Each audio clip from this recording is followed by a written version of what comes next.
नमस्कार दोस्तों, आप सभी का स्वागत है short and house YouTube channel पर। आज के वीडियो में डिक्टेशन बोला जाएगा 100 शब्द प्रति मिनट की गति से, जो कि रामधारी गुप्ता खंड प्रथम से बोली जाएगी। इसलिए ज़्यादा समय न लेते हुए हम डिक्टेशन को स्टार्ट करेंगे। डिक्टेशन स्टार्ट होगी 5 सेकंड बाद।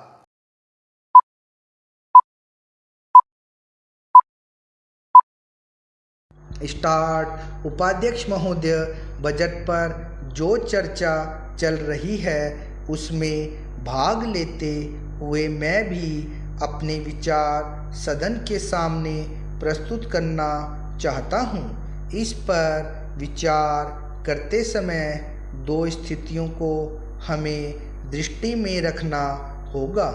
एक दृष्टि यह है कि किस स्थिति से हमारा देश गुजर रहा है और उसमें हमें क्या करना है, और दूसरी दृष्टि यह है कि भविष्य में देश को किस दिशा में ले जाना चाहते हैं। जब तक इन दोनों दृष्टिकोणों को सामने रखते हुए इस बजट को नहीं जांचेंगे, तब तक हम यह निर्णय नहीं कर पाएंगे कि यह जो बजट हमारे सामने रखा गया है वह देश की दृष्टि से उचित बजट है या नहीं।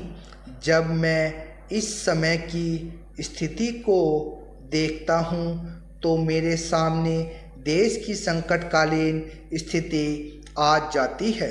किस तरह से चीन और पाकिस्तान की तरफ से हमको खतरा है, किस तरह से वे देश पर हमला करना चाहते हैं और किस तरह से हमारी आपसी एकता को मिटाकर हमको लड़ाकर देश में देशद्रोह फैलाना चाहते हैं। इसके साथ ही साथ जब मैं पिछले बजट को सामने रखता हूं तो मुझे यह कहना पड़ता है कि आज का बजट चाहे जिस स्थिति में भी रखा गया हो बहुत सुंदर बजट है। एक ईमानदार कोशिश हमारे वित्त मंत्री महोदय ने इस बजट को तैयार करते समय की है, लेकिन एक राजनीतिज्ञ की दृष्टि से जब मैं देश के भविष्य की ओर देखता हूँ तो मुझे यह कहने में संकोच नहीं होता है कि कोई विशेष समाधान इस बजट से नहीं निकलता।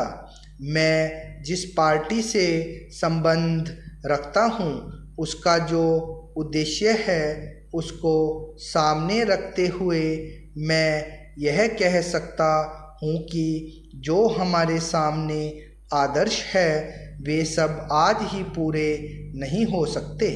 हमारे वित्त मंत्री या हमारी सरकार आज ही सब कुछ नहीं कर सकती या स्वर्ग लाकर हमारे सामने खड़ा नहीं कर सकती, लेकिन फिर भी यह मैं अवश्य देखना चाहती हूँ कि हमारा देश आगे बढ़ रहा है या नहीं।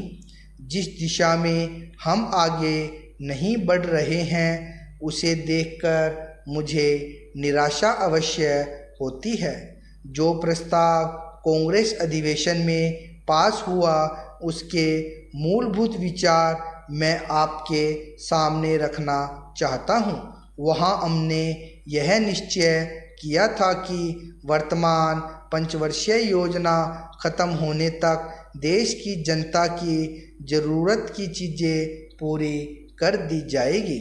उपाध्यक्ष महोदय, उसमें हमने साफ साफ कहा था कि जो गरीब वर्ग है जिसकी गरीबी के बारे में सभी जानते हैं उसको देश की आमदनी का जो औसत है वह अवश्य ही मिल जाएगा और इस दिशा में हमारा प्रयत्न जारी रहे।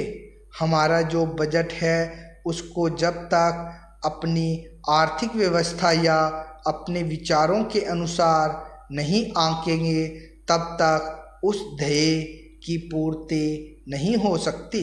यदि इस दृष्टि से अपने बजट को देखते हैं तो हम इसे न अधिक और न कम नंबर दे सकते हैं। मेरी प्रार्थना यह है कि सरकार जिन संस्थाओं को सहयोग देती है उन्हें आदेश दिया जाए कि वे देश की उन्नति का विचार करें, परंतु खाने की पुष्टि देकर नहीं। यह कार्य शीघ्र से शीघ्र होना चाहिए।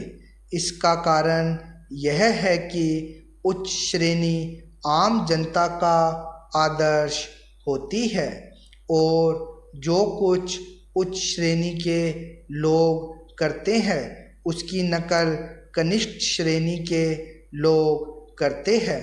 इसलिए यह काम पहले उच्च श्रेणी पर हो जाए तो आम जनता पर उसका प्रभाव अवश्य गहरा पड़ेगा। सप्ताह में 2 बार भोजन छोड़ने का जो मेरा सुझाव है, इससे न केवल अनाज वरन ईंधन, तेल, कोयला आदि सब की बचत होगी। भोजन छोड़ने के अलावा अन्न बचाने का और भी एक तरीका है, वह भी सामूहिक सामाजिक श्रेणी पर किया जा सकता है। जानते हैं कि इस देश में 10% अन्न कौन खराब करता है? कीड़े, पंछी, बंदर और बोरियां ठीक न होने से अनाज गिर जाता है और मिट्टी में मिल जाता है। यह विचारणीय है। इस प्रकार 80 लाख टन बर्बाद होने वाले अन्न को बचाया जाए तो भारतवर्ष को किसी भी देश से अन्न की भिक्षा मांगने की आवश्यकता नहीं पड़ेगी। श्रीमान, यह अपराध कबूतरों, बंदरों, कीड़ों आदि का नहीं है, यह अवश्य ही हमारा अपराध है।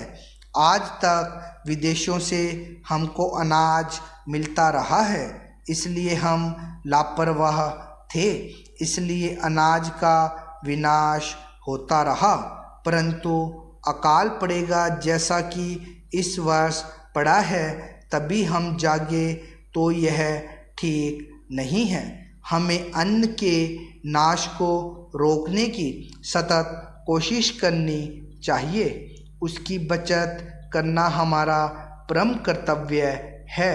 यह काम हर किसान, बच्चा और युवक कर सकता है और उन्हें करना चाहिए। अन्न बचाने की समस्या केवल कानून के जरिए हल नहीं होगी, यह बात भी सामाजिक चेतना पर निर्भर है। उपाध्यक्ष महोदय, मैं निवेदन करना चाहता हूं कि सरकार को यह निश्चय करना चाहिए कि इस बिल का सही उपयोग किया जाएगा। पुलिस को डाक द्वारा मत देने का अधिकार दिया जा रहा है, वह सही है। वह अधिकार इससे पहले ही दिया जाना चाहिए था, लेकिन आजकल चुनावों में जो गड़बड़ी होती है उसको दूर करने के लिए सरकार को मूल अधिनियम में संशोधन करना चाहिए। माननीय सदस्य ने अभी कहा है कि इस बिल पर ज़्यादा वाद विवाद नहीं होना चाहिए, लेकिन हम विरोधी दल के लोग जानते हैं कि जूता कहाँ काटता है। अगर कांग्रेस पार्टी चुनाव से पहले गद्दी छोड़ दे और सरकार में न रहे, तब हम देखेंगे कि कांग्रेस को कितने वोट मिलते हैं। चूँकि चुनाव के समय कांग्रेस पार्टी के हाथ में सरकार रहती है, इसलिए उसको इतने वोट मिल जाते हैं। मैंने मध्य प्रदेश में देखा है कि हमारे कुछ कर्मचारियों को आरोप लगाकर पकड़ लिया गया है। इस संबंध में न्यायाधीश का निर्णय वहां की विधानसभा में पढ़कर सुनाया गया है। पुलिस के वोट लेने के लिए ही यह बिल लाया गया है। हमें डर लगता है कि पुलिस पर दबाव डाला जाएगा। सरकार को यह बतला देना चाहिए कि ऐसा नहीं किया जाएगा। यदि प्रारंभ में ही चोर चोर का शोर मचा दिया जाए तो चोर घर में नहीं घुसता है, बल्कि वह जानता है कि लोग जागे हुए हैं। हम अपना यह शक और चिंता इसलिए प्रकट कर रहे हैं ताकि सरकार इन बातों का ध्यान रखे और चुनाव में होने वाली गड़बड़ियों को रोकने की कोशिश करे। यह जो छोटा सा बिल लाया गया है वह किसी विशेष मतलब से लाया गया है। जैसा कि विरोधी दल के अन्य माननीय सदस्यों ने कहा, यह बिल किसी विशेष पार्टी के हित के लिए नहीं लाया गया है। केवल अपने प्रदेश से बाहर काम करने वाले पुलिस के आदमियों को डाक द्वारा मत देने का अधिकार देने के लिए नहीं लाया गया है। मैं निवेदन करना चाहता हूं कि अभी देश में वे स्थितियां पैदा नहीं हुई है जिनमें वह अपनी मत के अनुसार जिसको चाहे वोट दे सके। सदस्यों ने कहा कि मध्य प्रदेश के लोग जो नागालैंड में हैं, बेशक उनको यह अधिकार देना चाहिए, लेकिन इसके साथ ही साथ यह भी कहा जाता है कि हमारे राज्य में पुलिस के लोग हैं। स्टॉप। 100 शब्द प्रति मिनट की गति से थी ये डिक्टेशन। रामधारी गुप्ता खंड 1 के अभ्यास 37, 38 और 39 है। इनका बार बार लिख के अभ्यास कीजिए तथा ट्रांसक्राइब जरूर कीजिए। धन्यवाद।